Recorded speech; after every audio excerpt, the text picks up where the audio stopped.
as it dey hot, it don't happen. No, Peter Obi, where you for the see all this intelligence men wey dey carry waka. Hey, when I hear wetin Pat Utomi get to talk concerning political party and structure, hey, they really talk and say an intelligent man will always recognize another intelligent man. I believe say now make this Pat Utomi step down for Peter Obi. Please, Obidient family, please share this video. This video is very educative. Comment your opinion. Make people see wetin Pat Utomi get to talk. But I was around with Dr. Kwame at meetings. So I was there at the founding of the PDP. I was there at the founding when I saw that the PDP was not going to take Nigeria where it should go. I was there at the founding of the APC. And then I saw that that was disaster in the making. And I began to ask myself, why? What's going on? And my social scientist brain, in examining things, came to a simple conclusion.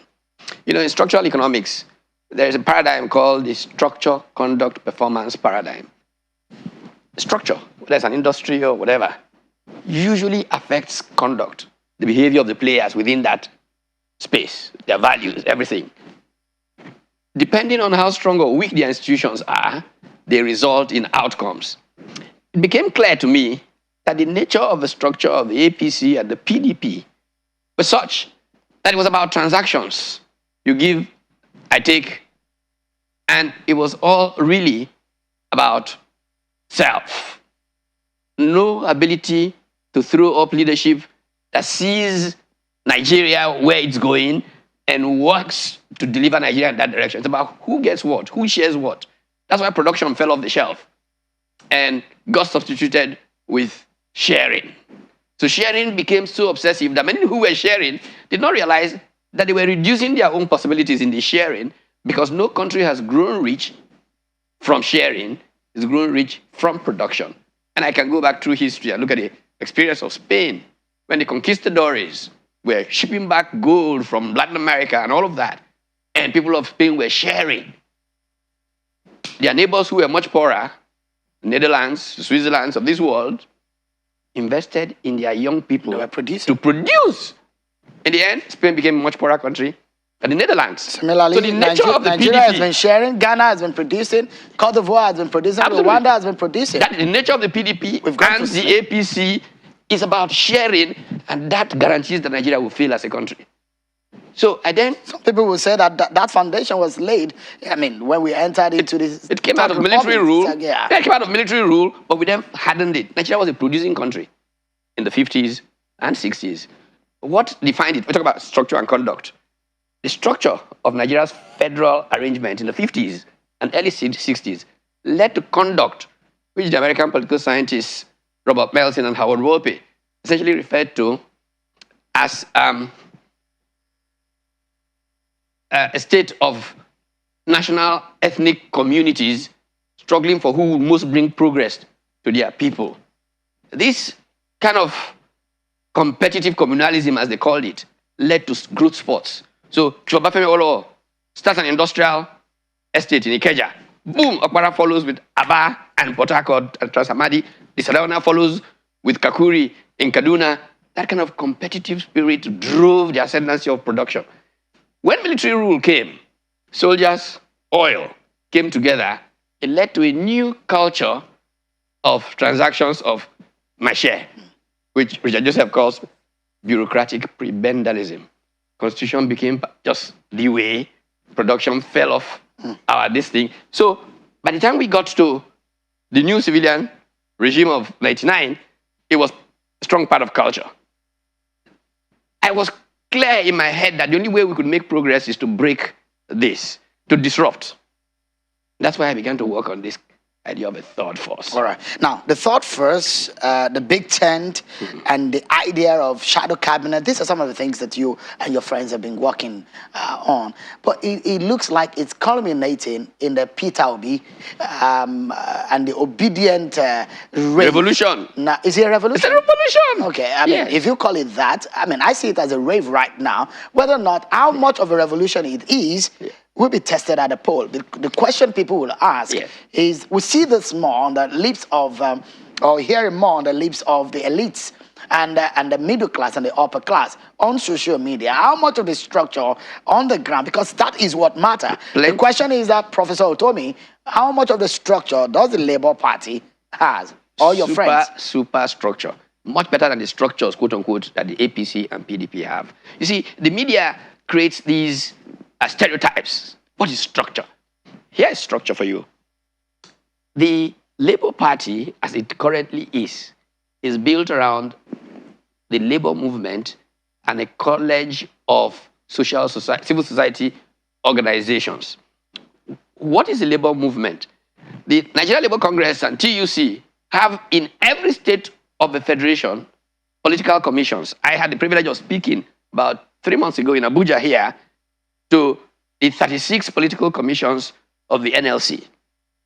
If there is structure in Nigeria, that is structure. It has going for it several organizations that have been built essentially all the way to the grassroots. Why people say structure matters is because Nigerian elections are usually based on rigging, and if you don't have a lot of money, which is usually taken from the treasury, and these are people who are committing serious crimes, and Nigeria is allowed to get away with it, take public money to run political parties. But anyway, let's leave that aside for now. The people who then come from being funded from the treasury are present. The small parties don't have anybody, but that has changed.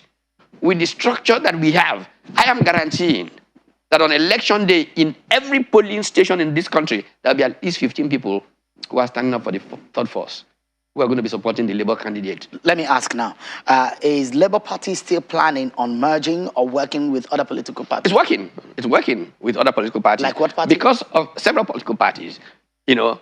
Because I see that other political parties have their own presidential candidates. They're expected to have. So, I mean, what form and what shape are you working together? I mean, people know that their candidates will not make much of an impact. They are part of a collective. We are talking about a college of leaders led by the Labour candidate. And this college of leaders will come from parties, whether they be PRP, APC, so many of them, SDP, all of those are going to work together. I can assure you. I mean, in what manner? Because, I mean, I'm trying to ask practical questions now. So you are trying to convince me that there is a structure of, I mean, using the labor union and the members of the labor across the country. Using faith organizations, Christian and Muslim, all these are structured. Those will be tested because the major political parties over the years have built practical political presence. No, they've built rent networks of people who are bribed from government treasury. They win elections. Those people don't live in Nigeria, and they know that the parties have made a mess of Nigeria. I'm asking this question on behalf of some of your supporters, and those who are not supporting you, who are wondering how you want to play that game or how you want to win election in the first place. What gives you the confidence that the Labour Party or Peter Obi can win election? Let me tell you what gives me the confidence. First of all, APC and PDP have run Nigeria down to base. Nigeria technically is bankrupt. Next year, all the borrowings will not help it. It won't be able to pay due amortization on the debts it's gotten into. Secondly, and by the way, the only thing that will get this out is a new confidence in Nigeria that will lead to new investments and the kind of resources that will lead to our beginning to grow again. And the world out there is not ready to give Nigeria a line on the kinds of leadership that we have currently. It'll be looking for something new.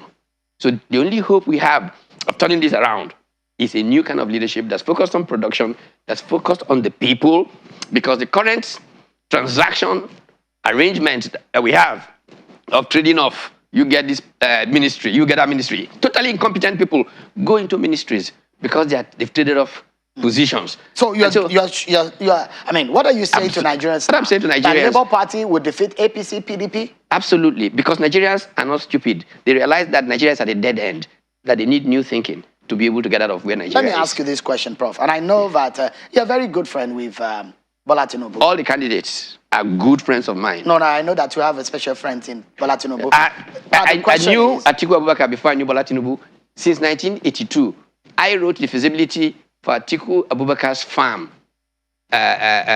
the loan in 1983.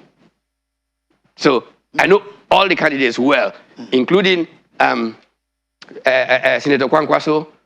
So they're all friends of mine. Great. What matters here is the future of Nigeria. Now, the question now is Bola Tinubu and the appearing of Senator Kashim Shettima. That has generated a lot of controversy. So people will ask the question, what does religion matter anyways? I mean, competency is what matters. What are your thoughts? Well, competency is what matters, huh? But in any organizational arrangement, people feel more comfortable when they feel that their sentiments are represented in how choice is made. Look, and I hate to keep playing the academic, I go back. The book that defines all of this was written in 1948 by a guy called Thomas Kingsley. The book is titled Representative Bureaucracy. And Kingsley advanced the argument, which is what led us to affirmative action. Nobody has complained loudly. I mean, people are unhappy about the way we've implemented it, but nobody has complained about the concept of federal character. That concept comes from the affirmative action movement, which comes from that writing by Thomas Kingsley, that when a leadership, a bureaucracy, does not have the sentiments of those who constitute those they service in the structure, then it underperforms relative to the interests of those people. This is why affirmative action came along. So capacity matters. But if you take a whole population of a country, a significant part of the population of the country, who have this sentiment, which is Christian, and there is a national kind of consensus that it is best for us to make everybody feel welcome. You know, there's a famous saying, which Lyndon Baines Johnson, as President of the United States, is known for, but which Mahathir Mohamad, as Prime Minister of Malaysia, used to galvanize Malaysia.